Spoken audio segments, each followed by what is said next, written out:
আজকে আরিফ বিন হাবিব তৈরি করতে, নাসির উদ্দিন যুক্তিবাদী তৈরি করতে, আল্লামা মুশতাক আহমদ তৈরি করতে এক জাতির বহুত কাঠ খড়ি পোড়াতে হয়েছে। এটা মনে করলে চলবে না। এই জাতিকে তাহেরি যেই সবক পড়াবে সেই সবক এদেশের জনগণ মানবে। সেদিন ভুলে যান, ইসলামের ইতিহাস এটাই প্রমাণ করে। এই ওয়াজের ময়দান এটা হাসি তামাশার পাত্র নয়, ডান্স আর নাচের পাত্র নয়। কোরআন সুন্নাহ দ্বারা যারাই বয়ান করবে আমরা তাদের সাথে আছি। ওই তাহেরি মার্কা ইসলাম বিরোধীদের সাথে আমরা নাই। আওয়াজ করে বলুন ঠিক না বেঠিক? নাসরুম মিনাল্লাহ।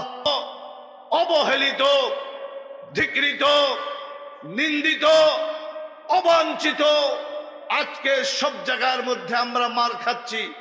তার মূল কারণ কি বলতে পারবেন কেউ?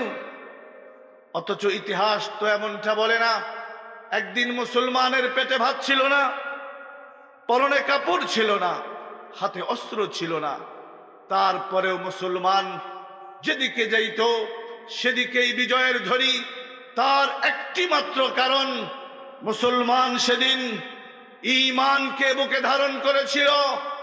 এক আল্লাহ ছাড়া কোন গায়রুল্লাহর সামনে, কোন অপশক্তির সামনে, ইসলাম বিরোধী কোন শক্তির সামনে সেদিন মুসলমান মাথা নত করে নাই।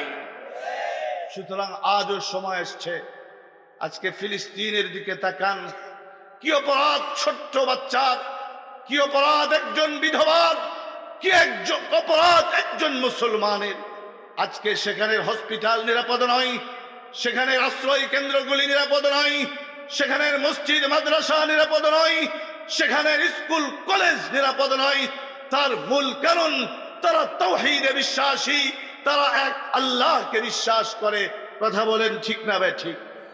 কিন্তু আজকে বাংলাদেশেও নাস্তিক মুরতাদেরা, খুদার দুশ্মনেরা, এরাও চায় এদেশ থেকে মাদারিসে কওমিয়া, মাদারিসে দিনিয়া তথা উলামায়ে দেওবন্দ, উলামায়ে দেওবন্দের সেই দেওবন্দিয়াত, সেই মিশনকে তারা উপড়ে ফেলতে চায়। কিছুদিন পূর্বে দারুল উলুম দেওবন্দের স্বনাম ধন্য নাজেমে তালিমাত সাবেক হযরত মাওলানা মুজিবুল্লাহ সাহেব আসছিলেন।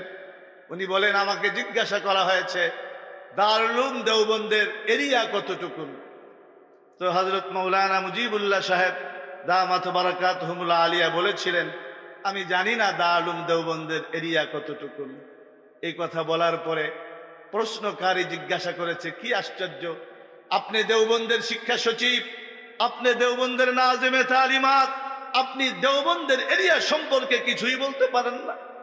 হযরত মাওলানা মুজিবুল্লাহ কাসেমি দামাত বারাকাতুহুমুল আলিয়া বলেছিলেন, আরে কাসিমুল উলুমি ওয়াল খায়রাত হযরত মাওলানা কাসেম নানতুবি রাহমাতুল্লাহ আলাইহি মাত্র একজন একটা ডালিম গাছের নিচে ছাত্র আর শিক্ষক দিয়া শুরু করেছিলেন। কিন্তু আজ এই দারুল উলুমের সেই গাছ, তার শাখা প্রশাখা ইউরোপ, আমেরিকা, এশিয়া, আফ্রিকা সহ গোটা দুনিয়ায় ছড়িয়ে গেছে।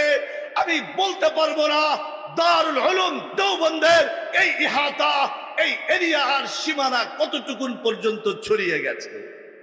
সুতরাং পরিষ্কার বলতে চাই, দারুল উলুম দেওবন্দ বিল্ডিং এর নাম নয়, দারুল উলুম দেওবন্দ একটি আদর্শের নাম, দারুল উলুম দেওবন্দ একটি চেতনার নাম, দারুল উলুম দেওবন্দ একটি সংগ্রামের নাম, দারুল উলুম দেওবন্দ একটি আদর্শের নাম, একটি আন্দোলনের নাম।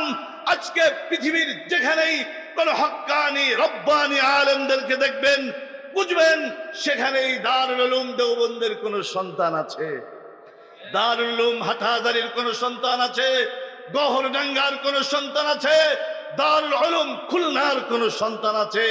সুতরাং আমি সাধারণ মুসলমানদের বলতে চাই, ফাতহুন করিব। ওয়াসসালামু আলাইকুম ওয়া রাহমাতুল্লাহ।